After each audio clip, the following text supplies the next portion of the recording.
Hello बच्चों, कैसे हो आप सब। आज का अपना टॉपिक है BCom part first paper second का पूर्ति की लोच यानी इलास्टिसिटी ऑफ सप्लाई। पूर्ति की लोच के बारे में हम यह जानेंगे कि जैसे जैसे किसी वस्तु की कीमत में वृद्धि होती है, पूर्ति भी बढ़ जाती है, और कीमत में कमी होती है तो पूर्ति भी कम हो जाती है। यानी अगर हम इसकी परिभाषा दें तो परिभाषा के रूप में पूर्ति के नियम के अनुसार कीमत में कमी पूर्ति में कमी तथा कीमत में वृद्धि पूर्ति में वृद्धि करती है। अतः कीमत में कमी से और वृद्धि से पूर्ति में जो कमी या वृद्धि होने की प्रवृत्ति होती है उसे ही पूर्ति की लोच कहते हैं। लोच यानी इलास्टिसिटी। आप जैसे एक रबड़ बैंड होता है, उसे हम जितना खींचेंगे वो बढ़ जाएगा, छोड़ेंगे तो वह पुनः अपनी स्थिति में आ जाएगा। उसे हम इलास्टिसिटी के नाम से जानते हैं, यानी लोच के नाम से जानते हैं। जब हम पूर्ति के बारे में बात करते हैं, सप्लाई के बारे में बात करते हैं, तो सप्लाई की भी यही कंडीशन होती है कि जैसे ही उसकी किसी वस्तु की कीमत में वृद्धि हो जाती है वैसे ही हम मार्केट में देखते हैं कि सप्लाई भी किसी वस्तु की बढ़ जाती है, और जैसे जैसे कीमत में कमी होती है वस्तु की सप्लाई भी कम हो जाती है। यानी कि कीमत से उस वस्तु की सप्लाई में जो प्रभाव पड़ता है उसको हम इलास्टिसिटी कहते हैं। कमी वृद्धि के अंदर जो परिवर्तन होता है उसे इलास्टिसिटी या इलास्टिसिटी ऑफ सप्लाई कहते हैं, पूर्ति की लोच कहते हैं। पूर्ति की लोच को हम प्रतिशत परिवर्तन से और आनुपातिक परिवर्तन से जानते हैं। पूर्ति की लोच की श्रेणियां यानी कितनी तरह की ये होती हैं, degrees of elasticity of supply कितने तरह की होती हैं। मुख्यतः ये 5 प्रकार की होती हैं, जिसमें है पूर्णतया लोचदार पूर्ति, अत्यधिक लोचदार पूर्ति, लोचदार या इकाई के बराबर लोचदार पूर्ति, बेलोचदार या कम लोचदार पूर्ति, पूर्णतः बेलोचदार पूर्ति अथवा पूर्ति की शून्य लोच, जी यहाँ बिल्कुल भी चेंजेस ना हो। इनके बारे में एक एक करके हम जान लेते हैं। पूर्णतया लोचदार पूर्ति, जब कीमत में अत्यंत सूक्ष्म परिवर्तन होने या परिवर्तन न होने पर भी सप्लाई में अत्यधिक परिवर्तन हो जाता है तब वस्तु की पूर्ति पूर्णतः लोचदार कही जाती है। ऐसी वस्तु की पूर्ति का यदि हम वक्र बनाते हैं तो यह समांतर क्षैतिज रेखा होती है। इसे अपरिमित लोच भी कहते हैं। वास्तविक जीवन में इस तरह का कोई उदाहरण नहीं मिलता है।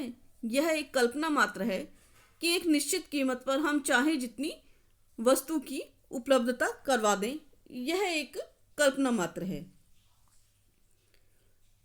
दूसरी स्थिति है हमारी अत्यधिक लोचदार पूर्ति। जब किसी वस्तु की कीमत में थोड़ा आनुपातिक परिवर्तन होने पर भी वस्तु की पूर्ति में अत्यधिक आनुपातिक परिवर्तन हो जाता है तो उसे अत्यधिक लोचदार पूर्ति कहते हैं। जैसे कि यदि किसी वस्तु की कीमत में 10% के लगभग परिवर्तन होता है और उस वस्तु की पूर्ति में 50% से भी ज़्यादा परिवर्तन आ जाए तो इसे हम कहेंगे कि पूर्ति की लोच इकाई से अधिक है, यानी कि अत्यधिक लोचदार पूर्ति है। तीसरी कंडीशन है लोचदार या इकाई के बराबर लोचदार पूर्ति। जब किसी वस्तु की पूर्ति में कीमत के समान अनुपात में परिवर्तन होता है तो वस्तु की पूर्ति या इलास्टिसिटी इकाई के बराबर होती है। यानी कि यदि कीमत में 10% का परिवर्तन हुआ है तो वस्तु की पूर्ति में भी 10% का परिवर्तन होता है, यानी कि बराबर होता है, एक अनुपात में परिवर्तन होता है। तो हम कहेंगे इकाई की लोच है, इसमें सप्लाई जो है वह इकाई लोच के बराबर है।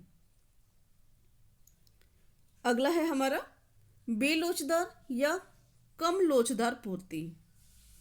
जब कीमत में आनुपातिक परिवर्तन बहुत अधिक होने पर भी पूर्ति में आनुपातिक परिवर्तन बहुत कम होता है तो उसे वस्तु की पूर्ति कम लोचदार या बेलोचदार कही जाती है। यहाँ इलास्टिसिटी 1 से कम होती है। देखिए, अत्यधिक लोचदार और कम लोचदार में आप अंतर देख लीजिए। अत्यधिक लोचदार जो होती है वह इकाई से अधिक होती है और यहाँ इकाई से कम होगा ये, यानी यहाँ जो परिवर्तन हो रहा है सप्लाई के अंदर कीमत के बनिस्पत कम हो रहा है, अनुपात कम हो रहा है। और उधर जब हम अत्यधिक लोचदार की बात कर रहे थे तो वहाँ कीमत के बनिस्पत वस्तु की पूर्ति बहुत ज़्यादा परिवर्तित हो रही थी। तो इन दोनों में ये मेन डिफरेंस है, आप इसमें कंफ्यूज नहीं होइएगा।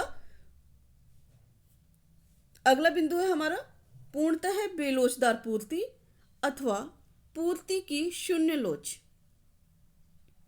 जब किसी वस्तु की कीमत में बहुत अधिक या अपरिमित परिवर्तन हो जाने पर भी वस्तु की पूर्ति में अत्यंत ही सूक्ष्म या कोई परिवर्तन नहीं होता है तो उसे पूर्णतया बेलोचदार पूर्ति कहते हैं।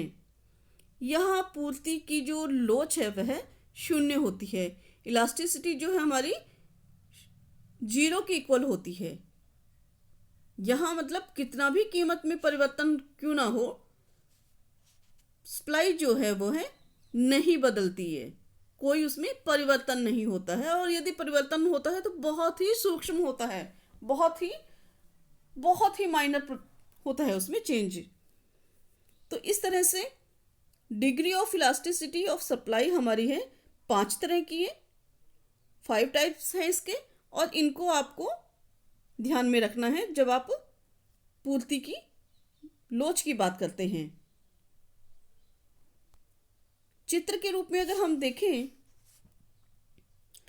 तो पहला चित्र जो हमारा है, इलास्टिसिटी जो है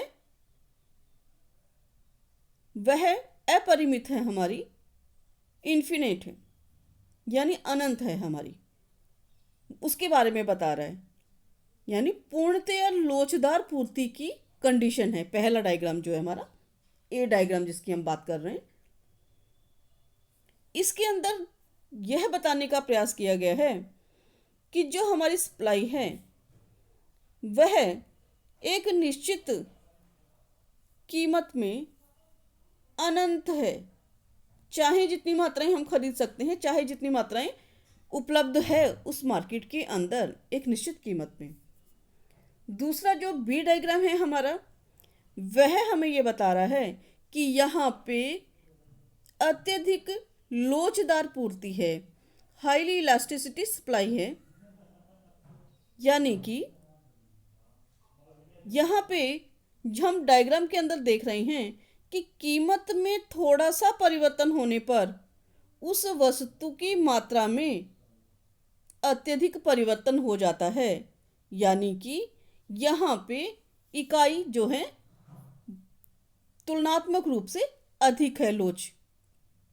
तीसरा डायग्राम जो हमें बता रहे हैं वह ये बता रहा है, सी डायग्राम की बात कर रहे हैं हम यहाँ, कि जितनी मांग में कीमत में जितना जितना परिवर्तन हो रहा है सेम उतना ही सप्लाई में भी परिवर्तन हो रहा है।